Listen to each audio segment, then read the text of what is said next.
জুলাই আন্দোলনের বর্ষপূর্তিতে সামাজিক যোগাযোগ মাধ্যমে একটি ফেসবুক পোস্ট, আর তাতেই নতুন করে উত্তাল নেটপাড়া।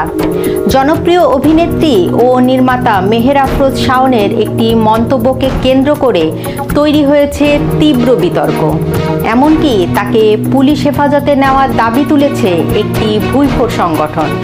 কিন্তু প্রশ্ন উঠেছে, মত প্রকাশের স্বাধীনতা আসলে ঠিক কোন জায়গায় দাঁড়িয়ে? এক পক্ষ যখন গালিগালাজ বা উগ্র মন্তব্য করেও পার পেয়ে যাচ্ছে,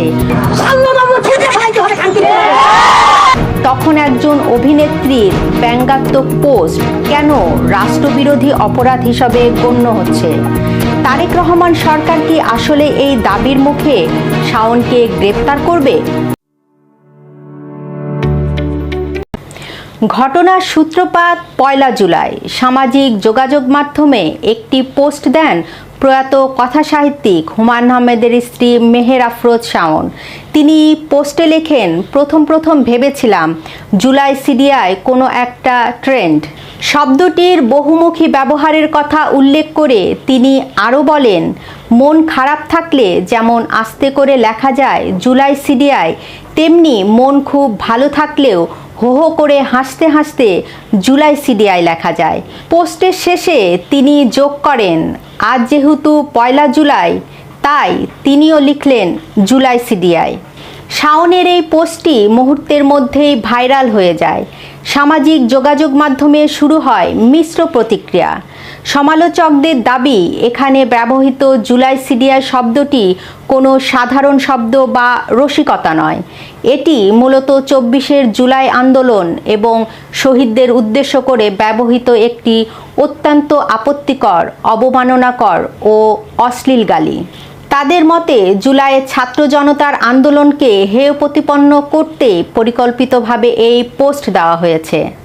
বৃহস্পতিবার ঢাকা বিশ্ববিদ্যালয়ের মধুর ক্যান্টিনে সংবাদ সম্মেলন ডাকে একটি ভুইফোর সংগঠন, যার নাম জাস্টিস অ্যান্ড ডেমোক্রেসি পার্টি।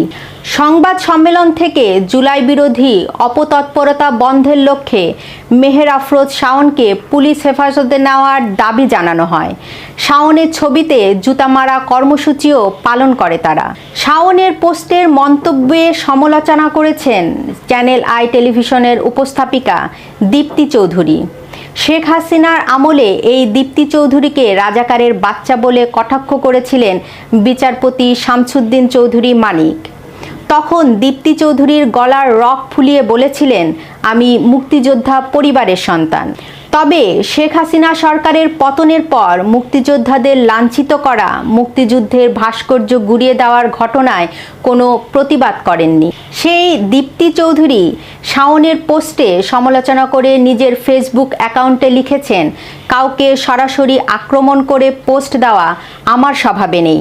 সাংস্কৃতিক ও উদারপন্থী পরিবারে বড় হওয়ায় সংস্কৃতি কর্মীদের প্রতি আমার সামান্য দুর্বলতা আছে।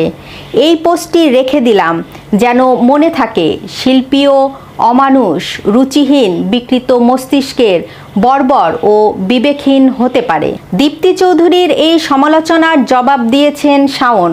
তিনি লিখেছেন, 78 বছর বয়সী এক মহিলার অন্তর্বাস উঁচিয়ে দাঁত কেলিয়ে উল্লাস করা কিংবা দেয়ালে গ্রাফিতির নামে সরাসরি হাসিনার ড্যাশ ড্যাশ লেখা দেখে যাদের মুচকি হাসি পেয়েছিল, আজ একটি ইংরেজি মাসের সংক্ষিপ্ত রূপ সিডিআই লেখাতেই তাদের শালীনতায় এত আঘাত লেগেছে। আহারে ভণ্ড সুশীলগুলো।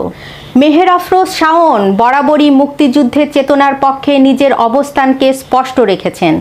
তবে বিতর্ক তৈরি হয় 2024 সালে 5 আগস্ট শেখ হাসিনা সরকারের পতনের পর।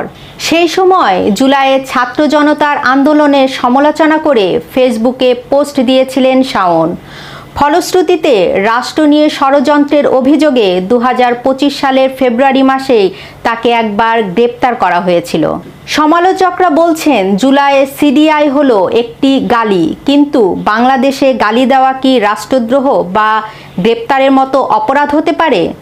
ইনকলাব মঞ্চের প্রয়াত নেতা ওসমান হাদির কথা স্মরণ করুন।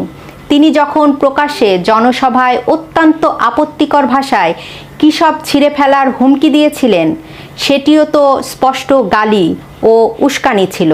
তখন কেন কোনো সংগঠন তার গ্রেপ্তারের দাবি তোলেনি, বরং তার মৃত্যুর পর তাকে জাতীয় কবির পাশে সমাহিত করে বীরের মর্যাদা দেওয়া হয়েছে। আজও অনেকে প্রকাশ্যে একই ধরনের উগ্র ভাষা ব্যবহার করছেন, কিন্তু তাদের বিরুদ্ধে কোনো ব্যবস্থা নেওয়া হচ্ছে না।